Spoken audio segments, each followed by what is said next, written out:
So welcome back guys to Naim story moments. तो guys कल के लिए मैं घर जा रहा था जिसकी वजह से मैं वीडियो अपलोड नहीं था कर सका, लेकिन अभी के लिए मैं वापस आ गया हूँ गाइस आप लोगों के लिए। तो फिर अभी के लिए वीडियो को स्टार्ट करते हैं बिना कोई टाइम जाए किए। तो गाइस पिछली वीडियो में जैसा कि हम लोगों ने देखा था कि ट्यान हुआ जुनजी ने शाओजिन को अपना इंट्रोडक्शन दिया था, जिसकी वजह से शाओजिन कि जब उसे पता चला था कि ट्यान हुआ जुनजी किसी दौर में 2 जुन लेवल का एक्सपर्ट था, तो शाओजिन के तोते उड़ गए थे गाइस, और वो अंदर बाहर से काम किया था कि अभी के लिए उसके सामने एक लाइट 2 जुन लेवल का एक्सपर्ट है। अब इसके साथ ही ट्यान हुआ जुनजी शाओजिन के एक्सप्रेशन देखकर और शाओजिन को डरा हुआ देखकर उसे बड़े ही अच्छे तरीके से कहता है कि बच्चे कि तुम्हें अभी के लिए मुझसे डरने की कोई भी जरूरत नहीं, अभी के लिए मैं जिंदा नहीं हूँ और ये जो मैं तुम्हारे सामने हूँ ये मेरी स्पिरिट का एक छोटा सा हिस्सा है और तुम्हारी स्ट्रेंथ के साथ तुम मुझे अभी के लिए बहुत ही इजीली किल कर सकते हो। जो सुनकर शाओजिन एक सुक्का सांस लेता है और इसके साथ ही ट्यान हुआ जुनजी भी शाओजिन की वो जो फॉलन आर्ट फ्लेम अपने हाथ में खिला रहा था उसको वापस शाओजिन की तरफ फेंक देते हैं और शाओजिन की वो फॉलन आर्ट फ्लेम किसी स्नेक की फॉर्म में शाओजिन की तरफ आना स्टार्ट हो गई थी। और अब गाइस शाओजिन अपनी फॉलन आर्ट फ्लेम को बहुत ही इजीली रिसीव कर लेता है और फिर शाओजिन अपनी फॉलन आर्ट फ्लेम को बड़े गौर से देखने के बाद उसे अपनी बॉडी में स्टोर कर लेता है। अब इसके साथ ही गाइस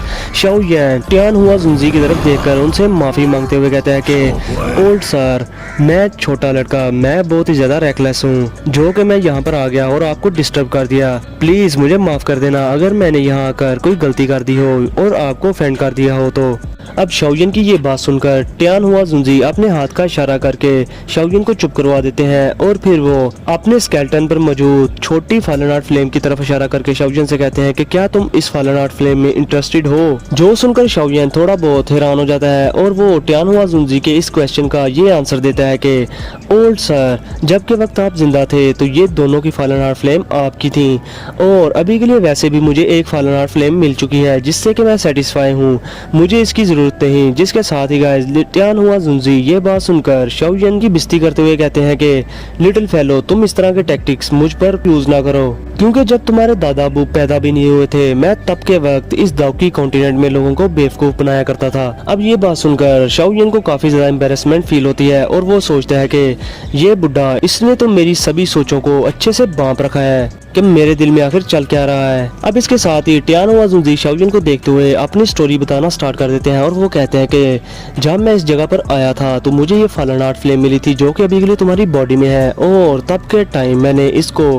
रिफाइन करने में काफी ज्यादा टाइम लगा दिया था और लकीली मैंने इसको एट द एंड रिफाइन कर ही लिया था। अब फॉलन आर्ट फ्लेम के बारे में सुनकर शाओजिन ट्यान हुआ जुनजी की बात बड़े गौर से सुनने लगता है। अब इसके साथ ही ट्यान हुआ जुनजी मजीद कहते हैं कि तब के टाइम जब के वक्त मैं जिंदा था तो मेरे पास बहुत सारी स्किल्स थी और उनकी मदद से मैं इस दाउकी कॉन्टिनेंट में घूमता फिरता था और सरवाइव कर पाता था। और जब मैंने इस फॉलन आर्ट फ्लेम को इस मैग्मा में रिफाइन कर लिया तो मैं यहाँ से कहीं भी नहीं था गया और तब के टाइम मैंने सोचा कि मैं इस मैग्मा वर्ल्ड को एक्सप्लोर करूँ और इसको इन्वेस्टिगेट करूँ। और फिर ट्यान हुआ जुनजी खुद को कोसते हुए शाओजिन से कहते हैं कि तब के टाइम इस मैग्मा को इन्वेस्टिगेट करने की चाह में मैं बहुत ही ज्यादा रेकलेस हो गया और लापरवाह, और तब के टाइम इसी चक्रों में मैं इस डीप मैग्मा वर्ल्ड में एंटर हो गया और जब मैं इस मैग्मा वर्ल्ड में एंटर हुआ तो मुझे हेवनली फ्लेम का एक सीड मिला जिसको देखकर मैं और भी ज्यादा लालची बन गया और तब के टाइम मैं इस हेवनली फ्लेम के सीड को भी रिफाइन करना चाहता था इस फॉलन आर्ट फ्लेम के साथ। मगर तुम्हें तो पता ही है कि जब 2 हेवनली फ्लेम्स मेरी बॉडी में मर्ज हुई लेकिन वो अच्छे से मर्ज नहीं हुई बल्कि वो किसी दुश्मन की तरह आपस में लड़ना स्टार्ट हो गई, जिसकी वजह से मेरी बॉडी को बहुत ही ज्यादा डैमेज हो गया और मैं काफी ज्यादा इंजर्ड हो गया था। लेकिन उसी टाइम में ही मुझ पर किसी ने अटैक भी कर दिया था। अब अटैक का सुनकर शाओजिन फौरन से कहता है कि क्या वो लोग फायर लिजर्ड पीपल तो नहीं थे। जो सुनकर ट्यान हुआ जुनजी शाओजिन से कहते हैं तो अच्छा, तुम्हारा भी उन लिजर्ड पीपल से सामना हो गया है। जिस पर शाओजिन ट्यान हुआ जुनजी से कहता है कि हाँ, अभी हाल ही में उन सभी लोगों ने मुझे हर तरफ से घेर लिया था और मेरे पास यहाँ इस लाइट सर्कल में आने के अलावा और कोई रास्ता ही नहीं बचा था और इसीलिए मैं यहाँ पर भागकर आ गया और अपनी जान बचा पाया हूँ। जो सुनकर ट्यान हुआ जुनजी शाओजिन से कहते हैं कि ये सारे लिजर्ड पीपल्स मुझे लगता है कि इस मैग्मा के रहने वाले हैं और इनकी रेस में और ट्राइब में बहुत सारे अनगिनत इस तरह के एक्सपर्ट्स मौजूद हैं और उनके दरमियान भी कुछ ऐसे एक्सपर्ट्स हैं जो कि किसी भी एलाइट 2 जुन लेवल के एक्सपर्ट से मुकाबला कर सकते हैं। और तब के टाइम जब के वक्त मैं इंजर्ड था तो मेरा सामना इस लिजर्ड रेस के एक एलाइट 2 जुन लेवल के लिजर्ड एक्सपर्ट से हुआ था। और जैसा कि मैंने तुम्हें पहले बताया कि मैं तब के वक्त काफी ज्यादा इंजर्ड था, हेवनली फ्लेम्स के मेरी बॉडी में फाइट करने की वजह से, और ऊपर से मेरा सामना उस अलाइड 2 ज़ून लेवल के लिजर्ड एक्सपर्ट से भी हो गया था, जिसकी वजह से मैं और भी ज्यादा इंजर्ड हो गया। और तुम इमेजिन ही कर सकते हो कि मेरी एंडिंग कैसी हुई होगी। तो चलो मैं तुम्हें बता देता हूँ कि 2 ज़ून लेवल की बैटल के बाद मैं काफी ज्यादा सीरियसली इंजर्ड हो गया था। तो इसलिए फिर मैंने स्पेशल स्ट्रेंथ का यूज करके एक लाइट सर्कल बनाया जिसमें मैं जाकर छुप गया। और मेरी खुशकिस्मती थी कि इन लिजर्ड पीपल्स को स्पेशल क्रैक के बारे में जरा सा भी नहीं पता और इन्हें इस तरह की स्ट्रेंथ यूज करने का भी नहीं पता। और तब से लेकर अब तक वो लोग पता नहीं लगा पाए कि मैं कहां पर छुपा हुआ हूँ। मगर जो भी हो, मैंने अपने आप को छुपा तो लिया था, लेकिन मेरी बॉडी को काफी ज्यादा हैवी इंजरी हो गई थी, जिसकी वजह से मैं आखिरी सांसों में पहुंच गया। और जब मैं आखिरी सांसें ले रहा था तो मैंने इस फॉलन आर्ट फ्लेम को आज़ाद कर दिया, जो कि अभी के लिए तुमने रिफाइन कर ली हुई है। और तब के टाइम मेरी साउल हेवनली फ्लेम के सीड से अटैच हो चुकी थी, जिसकी वजह से मेरी साउल अभी तक सरवाइव कर पा रही है। और अगर अभी के लिए 2 साल तक कोई भी यहाँ पर ना आता तो मैं 2 साल के अंदर अंदर मेरी साउल इस दुनिया से ही खत्म हो जाती। और अभी के लिए मैं शुक्रगुजार हूँ कि कोई ना कोई यहाँ पर आ ही गया। अब टियान हुआ जुनजी की ये बात सुनकर शाओयन थोड़ा बहुत खुश हो जाता है और एक स्माइल के साथ वो सोचता है कि टियान हुआ जुनजी किसी दौर में एक लाइट 2 ज़ून लेवल का एक्सपर्ट था और मेरे लिए इतना ज़्यादा मुश्किल नहीं होगा कि मैं इसकी साउल को रिकवर कर पाऊँ और इसकी साउल को वापस से पीक पर पहुँचा पाऊँ। और अभी के लिए इस पर्सन की सिचुएशन मेरे मास्टर यालाव से थोड़ी हटके है, क्योंकि मेरे मास्टर यालाव की साउल पूरी तरह से प्रिजर्व थी, लेकिन इस टियान हुआ जुनजी की साउल पूरी तरह से प्रिजर्व नहीं है और ये काफी ज्यादा कमजोर भी है। अब इसके साथ ही टियान हुआ जुनजी शाओयन से मजीद कहते हैं कि इतने सालों यहाँ पर रहने के बाद मुझे यकीन नहीं आ रहा कि ये हेवनली फ्लेम का सीड जिसके साथ के मेरी साउल अटैच थी ये फॉलन आर्ट फ्लेम में कन्वर्ट हो जाएगी। और फिर टियान हुआ जुनजी उस छोटी फॉलन आर्ट फ्लेम को अपने हाथ में लिए शाओयन की तरफ बढ़ाते हुए कहते हैं कि छोटे लड़के, क्या तुम इसे लेना चाहोगे? जिसके साथ ही गाइस शाओयन ऑनेस्टली हाँ में सर हिलाते हुए टियान हुआ जुनजी से कहते हैं कि ओल्ड मिस्टर, जैसा कि आप मुझे फॉलन आर्ट फ्लेम देना ही चाहते हैं तो इसके बदले में आप प्लीज मुझे अपनी कंडीशन बताएं, मैं अपनी पूरी कोशिश करूंगा उनको पूरा करने के लिए। जिसके साथ ही टियान हुआ जुनजी शाओयन से कहते हैं कि लिटिल फेलो, अब जबकि तुमने मुझे कंडीशन बताने का कह ही दिया है तो मैं भी तुम्हारी रिक्वेस्ट को रिजेक्ट नहीं करूंगा। लेकिन गाइस अभी के लिए शाओयन को थोड़ा बहुत डाउट भी हो रहा था और डर भी लग रहा था, क्योंकि उसके सामने जो बंदा था वो किसी टाइम में एक लाइट 2 ज़ून लेवल का एक्सपर्ट था। और अगर ये कल को ठीक हो गया तो ये ना हो कि शाओयन की ये फॉलन आर्ट फ्लेम छीन ले। मगर गाइस इसके साथ ही टियान हुआ जुनजी शाओयन के एक्सप्रेशंस देखकर शाओयन से कहते हैं कि तुम्हारे लिए वैसे भी ये मुश्किल नहीं और ना ही इम्पॉसिबल है कि मुझसे इस फॉलन आर्ट फ्लेम को छीनना,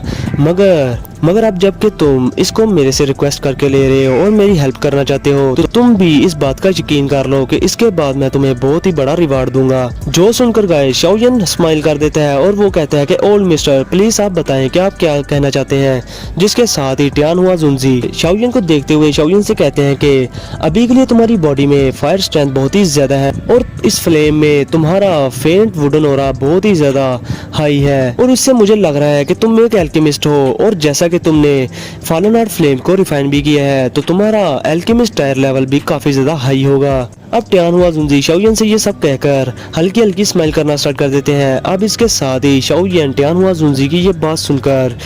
सोचता है कि ये सच में ही किसी टाइम में एक लाइट 2 ज़ून लेवल का एक्सपर्ट रह चुका है और अभी के लिए जैसा कि ये एक साउल फॉर्म में है, लेकिन फिर भी इतनी ज्यादा वीकनेस होने के बाद भी इसकी आई साइट कितनी ज्यादा शार्प है और इसने मेरी बॉडी के इंटीरियर को कैसे ब्रीफली मेरे सामने एक्सप्लेन करके रख दिया है। अब टियान हुआ जुनजी की बात पर शाओयन हाँ में सारा लगा देता है, जिस पर टियान हुआ जुनजी शाओयन से कहते हैं कि जैसा कि तुम एक अल्केमिस्ट हो तो तुम ये जरूर जानते होगे कि किसी की भी इंजर्ड साउल को कैसे रिपेयर किया जाता है। अब ये बात सुनकर शाओयन अपनी आंखें बीच लेता है और वो सोचता है कि ये एक लाइट 2 ज़ून लेवल का ओल्ड डीमन है और ये लाइट 2 ज़ून लेवल के एक्सपर्ट्स किसी मॉन्स्टर्स की तरह होते हैं। अगर मरने के बाद इनकी थोड़ी सी भी साउल बच जाए तो ये किसी की भी हेल्प लेकर खुद को रेजुरेक्ट करने के काबिल भी हो जाते हैं। मगर मेरे लिए इस बंदे की साउल को रिपेयर करना काफी ज्यादा मुश्किल टास्क भी हो सकता है, क्योंकि ऐसा ना हो कि कल को रिकवर होने के बाद ये मेरी फॉलन आर्ट फ्लेम मुझसे छीन ले और तब के टाइम मैं इसकी स्ट्रेंथ के सामने कुछ भी नहीं कर पाऊंगा।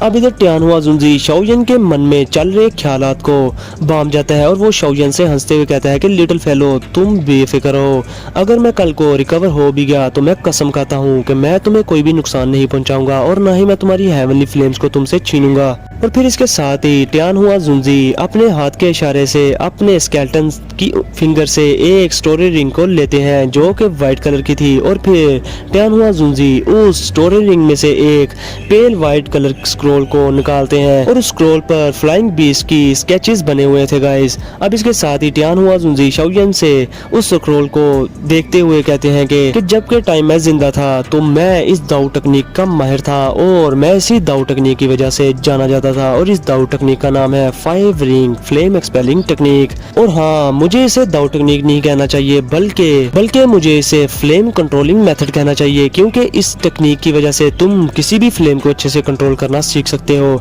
अब इसके साथ ही टियानहुआ जुंजी वो स्क्रोल शाओयन की तरफ बढ़ा देते हैं और इसके साथ ही टियानहुआ जुंजी कहते हैं कि जैसे ही तुम मुझे हेल्प करोगे तो ये चीज ये तुम्हारी हो जाएगी। अब इसके साथ ही टियानहुआ जुंजी शाओयन से कहते हैं कि अगर अभी के लिए भी तुम्हें मेरी सिंसियरिटी पर डाउट है तो तुम ये दाऊ टेक्निक रख सकते हो, और जब तुम मेरी साउल को रिकवर करने में मेरी हेल्प करोगे तो तुम इसे सीख भी लेना, और अभी के लिए ये तुम्हारी हुई। अब इसके साथ ही गाइस शाओयन टियानहुआ जुंजी का वो स्क्रोल ले लेता है और उसे खोलकर थोड़ा हेजिटेट करता हुआ रीड करना स्टार्ट कर देता है। अब गाइस हम उस स्क्रोल में देखते हैं जिस पर लिखा हुआ था 5 रिंग फ्लेम एक्सपेलिंग टेक्निक, और गाइस ये टेक्निक फ्लेम कंट्रोल स्किल थी, और ये टेक्निक 5 कैटेगरीज में डिवाइड की गई थी जिसमें के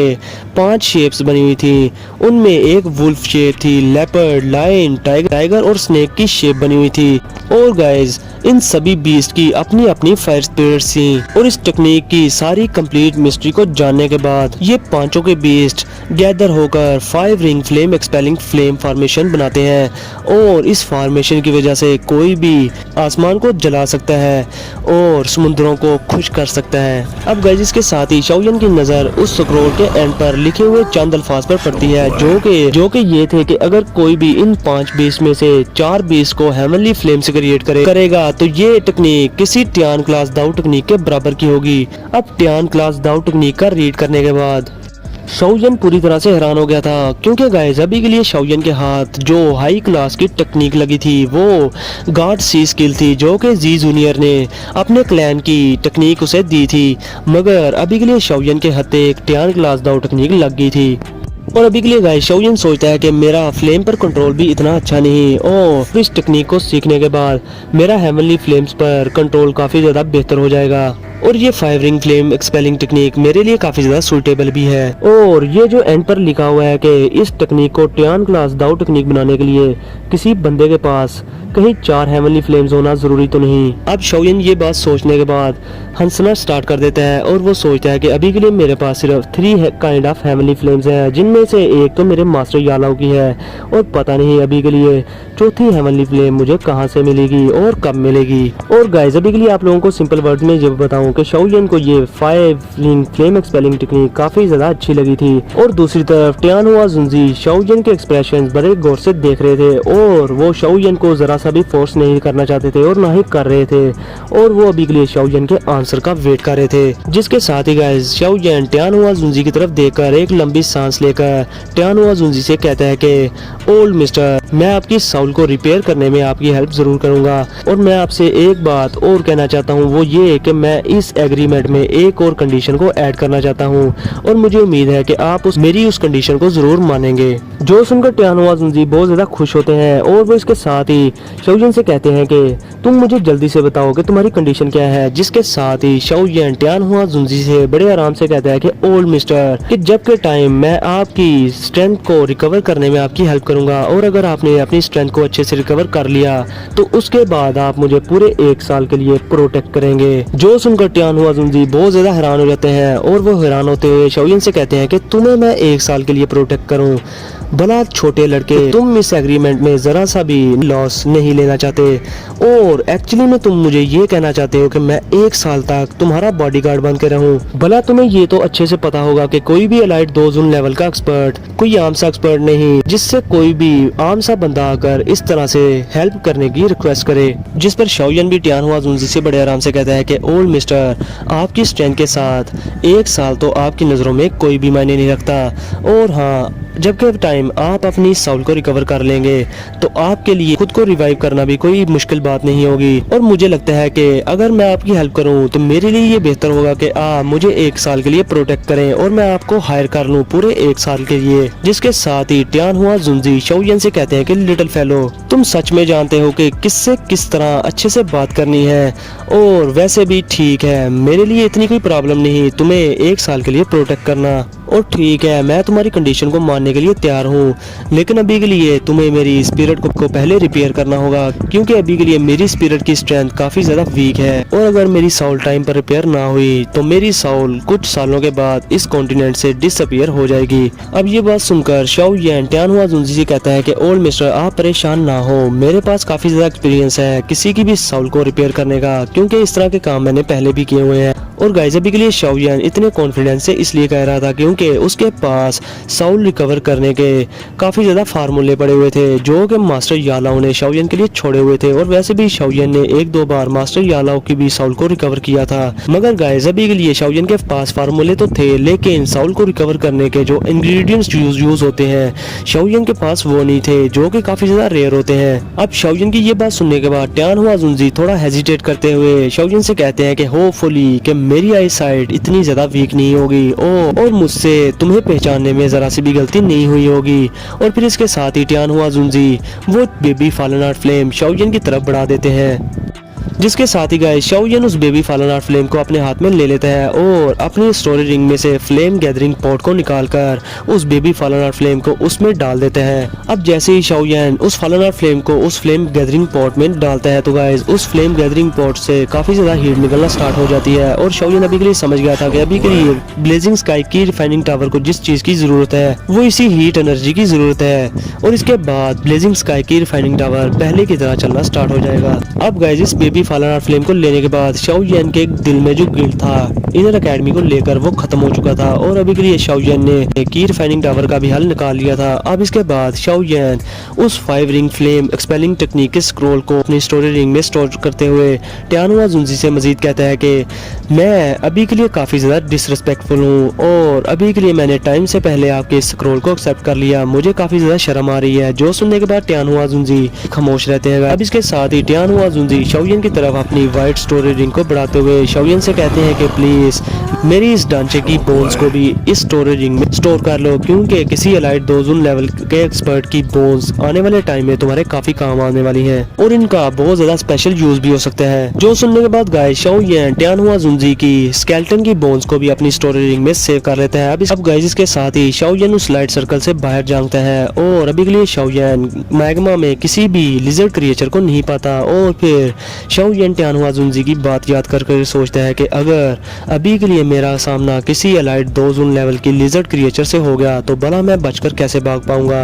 और वैसे भी इस मैग्मा में मूव करने की वजह से उन लिजर्ड क्रिएचर्स को मेरी मूवमेंट का पता ना चल जाए कहीं। अब गाइस, इसके साथ ही टियानहुआ जुंजी भी शाओयन को याद करवाते हैं कि बच्चे अभी के लिए मैं तुम्हें बता दूं कि इस मैग्मा में तुम अगर थोड़ी सी भी मूवमेंट करोगे तो उन क्रिएचर्स को पता चल जाएगा, और अभी के लिए वो इस मैग्मा फ्लो के साथ ही जीते हैं, और जब के वक्त वो यहाँ पर अपीयर होंगे तो तुम जितनों को मारते जाओगे उससे डबल यहाँ पर अपीयर होते जाएंगे, और एट द एंड तुम्हारा सामना उनमें से सबसे स्ट्रॉन्ग से हो जाएगा, और फिर तुम्हारे लिए और मेरे लिए काफी ज्यादा मसला हो जाएगा, क्योंकि अभी के लिए मेरी साउल को रिपेयर होने के लिए तुम्हारी हेल्प की काफी ज्यादा जरूरत है, और मैं तुम्हें अभी के लिए उन क्रिएचर्स के हाथों मरता हुआ भी नहीं देख सकता, इसलिए तुम्हें केयरफुल होना होगा। अब गाइस, इसके साथ ही शाओयन टियानहुआ जुंजी से कहता है कि इस मैग्मा के ऊपर जानन एकेडमी है, और अगर किसी दिन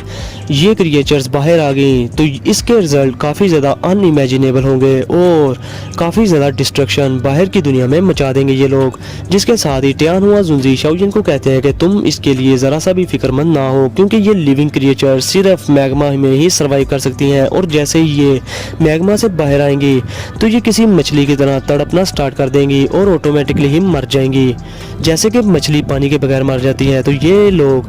लावा के बगैर मर जाते हैं। अब गाइस इसके साथ ही शाओयन एक स्माइल के साथ कहता है कि ये नेचर इसने किस तरह के मिस्टीरियस क्रिएचर्स को जन्म दे दिया है, ये काफी ज्यादा अनइमेजिनेबल है। और अभी के लिए मैं तो ये हैरान हूँ कि ये चीजें अभी के लिए मैग्मा में है, भला इस मैग्मा के बॉटम में क्या चीज होगी। जिसके साथ ही गाइस टियानहुआ जुंजी शाओयन की ये बात सुनकर उनके चेहरे पर बहुत ही ज्यादा खौफ तारी हो जाता है और वो काफी ज्यादा डर जाते हैं। अब शाओयन टियानहुआ जुंजी को इतना ज्यादा डरा हुआ देखकर सोचते हैं कि डैम इट, आखिर नीचे कौन सी फ्रेटनिंग चीज है जिसकी वजह से कि एक अलाइट 2 जून लेवल का एक्सपर्ट भी इतना ज्यादा डर गया और उसके एक्सप्रेशन इतने ज्यादा चेंज हो गए। अब थोड़ी देर खामोशी रहने के बाद टियानहुआ जुंजी शाओयन से कांपती आवाज में कहते हैं कि छोटे लड़के, कि जैसा कि तुम मेरी हेल्प कर रहे हो तो मैं तुम्हें एडवाइस करना चाहूंगा कि तुम कभी भी क्यूरियोसिटी में नीचे जाने की कोशिश ना करना, क्योंकि वहाँ पर वो है जिसका तुमने के अपनी पूरी लाइफ में इमेजिन भी नहीं किया होगा और नीचे बहुत ही ज्यादा फ्राइटनिंग एग्जिस्टेंस है। अब गाइस शाओयन टियानहुआ जुंजी की ये जब बात सुनता है तो उसका कलेजा मुंह को आ जाता है और वो डरते हुए सोचते हैं कि कहीं नीचे कोई 2 शेंग लेवल का कोई एक्सपर्ट तो नहीं जिसकी वजह से कि एक अलाइट 2 जून लेवल का एक्सपर्ट इतना ज्यादा डर रहा है। अब गाइस इसके साथ ही टियानहुआ जुंजी शाओयन से कहते हैं कि जब के टाइम में जिंदा था तो तब के वक्त मैंने उस एग्जिस्टेंस को फील किया था और उस एग्जिस्टेंस को फील करने के बाद मैं पूरी तरह से काम गया था, लेकिन मरने के बाद मेरी साउल में इतनी ताकत नहीं कि मैं उस एग्जिस्टेंस को फील कर पाऊँ। और मुझे लगता है कि अभी के लिए ये फायर लिजर्ड रेस के लोग इस मैग्मा के बॉटम में जो चीज है उसके गार्डियन है। अब गाइस शाओयन को टियानहुआ जुंजी की ये बात सुनने के बाद पसीना आ जाता है और वो सोचता है कि ये मैग्मा वर्ल्ड काफी ज्यादा मिस्टीरियस है, यहाँ पर इवन के 2 फॉलन आर्ट फ्लेम्स कहाँ से आ गई और तो इस मैग्मा में इस तरह के डिफरेंट फायर लिजर्ड क्रिएचर्स भी हैं, डिफरेंट रेस की फायर लिजर्ड क्रिएचर्स भी हैं और तो और इस मैग्मा के बॉटम में पता नहीं कौन सी चीज है जिसकी वजह से एक अलाइट 2 जून लेवल का एक्सपर्ट भी इतना ज्यादा डर रहा है। और अभी के लिए मुझे लगता है कि मुझे इस जगह को जल्द से जल्द छोड़ना होगा। और गाइस अभी के लिए सीधी बात मैं आप लोगों को ये बताऊं कि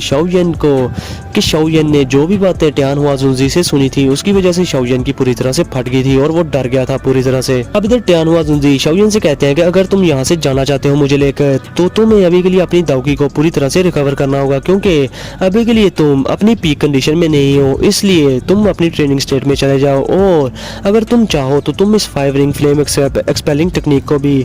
तुम मेरी इस 5 रिंग फ्लेम एक्सपेलिंग टेक्निक को भी प्रैक्टिस कर सकते हो। और जैसा कि तुम्हारे पास अभी के लिए हेवनली फ्लेम्स हैं तो तुम इस फायर कंट्रोल टेक्निक को मास्टर जब कर लोगे तो तुम्हारी स्ट्रेंथ इससे काफी ज्यादा बढ़ जाएगी। और तुम इस बारे में परेशान ना हो क्योंकि इस जगह पर वो फायर लिजर्ड क्रिएचर्स नहीं आएंगे और तुम आराम से ट्रेनिंग कर लो। अब गाइस इसके साथ ही शाओयन अपनी ट्रेनिंग स्टेट में जाते हुए अपनी स्टोरी में से वो सारे फायर बीड्स निकाल लेता है जो कि उसने उस लिजर्ड क्रिएचर्स को मारने के बाद उनकी बॉडी से निकाले थे। अब टियानहुआ जुंजी जब इन फायर बीड्स को देखते हैं तो वो बहुत ज्यादा हैरान होते हैं और वो शाओयन से कहते हैं कि मुझे यकीन नहीं आ रहा कि तुम इन फायर ब्रीड्स को जो कि ट्रेशर हैं ये तुमने उनकी बॉडी से निकाल लिए। और अभी के लिए इन ब्रीड्स में बहुत ही ज़्यादा फायर अफिनिटी वाली एनर्जी है जो कि किसी भी एक्सपर्ट को इजीली मार सकती है और अभी के लिए तुम इसे इजीली कंज्यूम भी नहीं कर सकते, इसमें काफ़ी बड़ा रिस्क हो सकता है। जिसके साथ ही गाइस शाओयन एक स्माइल के साथ टियानहुआ जुंजी से कहता है कि क्या ये फायर बीड्स किसी हेवनली फ्लेम से स्ट्रॉन्ग हो सकते हैं क्या,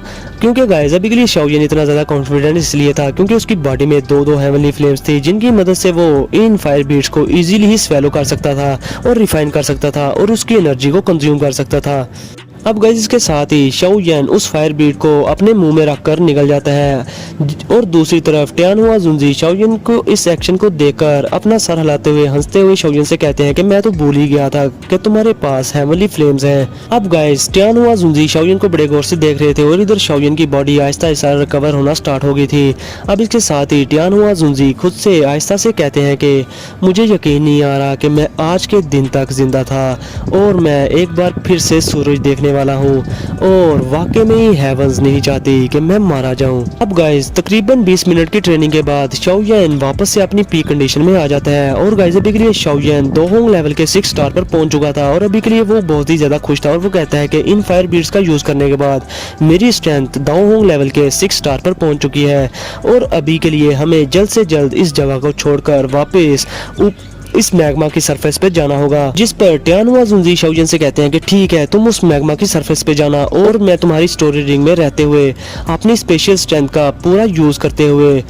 यूज करूंगा ताकि उन क्रिएचर्स को हमारी मूवमेंट का पता ही ना चल सके। अब ये बात सुनकर गाइस शाओयन हाँ में सारा कर देता है और अभी के लिए वो काफी ज्यादा खुश हो गया था क्योंकि उसे इतनी ज्यादा मेहनत नहीं थी करनी पड़ी, क्योंकि अभी के लिए इस मैग्मा से निकलने के लिए उसे किसी भी फायर क्रिएचर से लड़ना नहीं पड़ेगा। अब इसके साथ ही टियानहुआ जुंजी आंख झपकते ही शाओयन की स्टोरी रिंग में चले जाते हैं और शाओयन उस लाइट सर्कल से निकल जाता है और मैग्मा की सरफेस की तरफ पूरी स्पीड के साथ जाने लगता है। लेकिन गाइस अभी के लिए शाओयन की स्टोरी रिंग जिसमें कि टियानहुआ जुंजी थी वो भी अपनी स्पेशल स्ट्रेंथ का यूज करके शाओयन के इर्द गिर्द एक स्पेशल बैरियर बना देते हैं, जिसकी वजह से उस मैग्मा में जो मूवमेंट हो रही थी उनकी वो किसी के भी नोटिस में नहीं आती। अब इसके साथ ही गाइस जैसे ही टियानहुआ जुंजी और शाओयन वहां से निकलते हैं तो उनका वो जो लाइट सर्कल था वो खत्म हो जाता है और वहां पर बहुत ही बड़ा लाइट पिलर शूट होता है और गाइस हम उस मैग्मा में दो बड़ी बड़ी आंखों को देखते हैं जो कि उनकी तरफ देख रही थी। और इधर शाओयन जो कि उस मैग्मा से निकल रहा था उसके हाथों में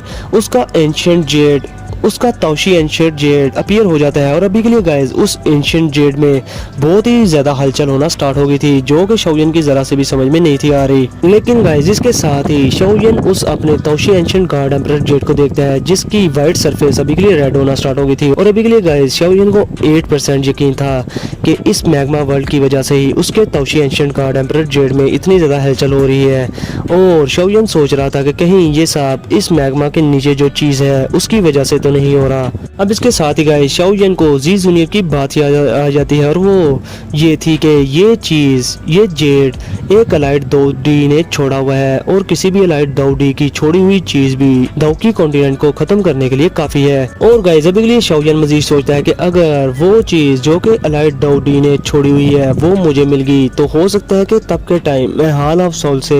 मुकाबला करने के काबिल हो जाऊं। अब गाइस ये सब सोचने के बाद शाओयन वहां पर नहीं रुकता और वो बाहर की तरफ जाना स्टार्ट ही रखता है, लेकिन वो मैग्मा के बॉटम की तरफ एक बार पीछे मुड़कर जरूर देखता है जहां पर के पूरी तरह से डार्कनेस थी जो देखकर कोई भी बंदा डर जाएगा। अब इसके साथ ही शाओयन सोचता है कि यहाँ पर जरूर ताओशी एंशिएंट गॉड के रिलेटेड कोई ना कोई इन्फॉर्मेशन जरूर होगी जिसकी वजह से मेरा ये जेड ने आज इतना ज्यादा रिएक्ट किया है। और अभी के लिए गाइस शाओयन ये सब चीजें अच्छे से समझ पा रहा था, मगर गाइस अभी के लिए वो जगह काफी ज्यादा डेंजरस थी और अभी के लिए शाओयन को अपने फादर और मास्टर याला को बचाने के लिए भी बहुत ज्यादा स्ट्रॉन्ग होना था और वो तभी होगा जबकि वक्त वो जिंदा बचेगा। इसलिए शाओयन किसी भी दूसरे मामलात में टांग अड़ाना नहीं चाहता था। अब गाइस इसके साथ ही शाओयन ये भी सोचता है कि अगर वो चीज जो कि ताओशी एंशिएंट गॉड एम्परर ने यहाँ पर इस मैग्मा में छोड़ी भी हो तो फिर मैं इसको कैसे हासिल करूंगा। और तो और मेरे पास अभी के लिए ये जो जेड पीस है ये उस की का सिर्फ एक पोर्शन ही है, भला मैं कैसे उस ताओशी एंशिएंट गॉड एम्परर केव को खोल पाऊंगा और उस चीज को हासिल कर पाऊंगा जो कि ताओशी एंशिएंट गॉड ने छोड़ी हुई है। और अभी के लिए मेरी जितनी स्ट्रेंथ है मैं तो उन फायर लिजर्ड क्रिएचर्स को भी नहीं हरा सकता जिनसे कि टियानहुआ जुंजी भी काफी ज्यादा डरते हैं। अब इसके साथ ही गाइस शाओयन सभी ख्यालात को इग्नोर करके उस ताओशी एंशिएंट गॉड एम्परर जेड को अपनी स्टोरी रिंग में सेव करते हुए टियानहुआ जुंजी से इस सारे मामलात को छुपाता है क्योंकि गाइस उसके लिए वो मास्टर यालाओ नहीं थे। अब इसके साथ ही शाओयन उस मैग्मा से बाहर आ जाता है। अब गाइस उन दोनों के मैग्मा से बाहर आते ही शाओयन जोर जोर से खुशी में चलाना स्टार्ट कर देता है कि मैं वापस आ गया, मैं वापस आ गया। और इधर टियानहुआ जुंजी भी शाओयन की स्टोरी रिंग में से बाहर निकलकर बहुत ही ज्यादा खुश होते हुए कहते हैं कि शुक्र है कि फाइनली मैं भी इस वर्ल्ड को देखने के काबिल हो गया जो कि इस मैग्मा के बाहर है। मैंने इस सब के लिए काफी ज्यादा सफर किया है। अब इसके साथ ही टियानहुआ जुंजी शाओयन से कहते हैं कि शाओयन मेरी सोल अभी के लिए बहुत ही ज्यादा वीक हो चुकी है और अभी के लिए मैं ज्यादा देर तक बाहर भी नहीं रह सकता। मैं अभी के लिए अपनी सोल को रिकवर करने का सारा मैटर तुम पर छोड़ता हूँ। तुम्हें याद रखना होगा कि अभी के लिए मेरी स्पिरिट बहुत ही कम टाइम के लिए सरवाइव कर पाएगी और तुम्हें उस टाइम के अंदर अंदर मेरी स्पिरिट के लिए कुछ ना कुछ करना ही होगा। अब इसके साथ ही गाइस शाओयन टियानहुआ जुंजी से कहता है कि ओल्ड सर आप प्लीज बेफिक्र रहो, आपको मैं कुछ भी नहीं होने दूंगा और मैं शाओयन ऐसा बंदा नहीं जो कि गिफ्ट रिसीव करने के बाद किसी की हेल्प ना करूं। अब इसके साथ ही गाइस हमारा आज का ये एपिसोड भी यहीं पर करते हैं खत्म। तो फिर मिलते हैं आप लोगों से नेक्स्ट वीडियो में। और हाँ, वीडियो को लाजमी लाइक करना, शेयर करना और चैनल को सब्सक्राइब कर देना। तो और अपना और अपने प्यारों का बहुत सारा ख्याल भी रखना।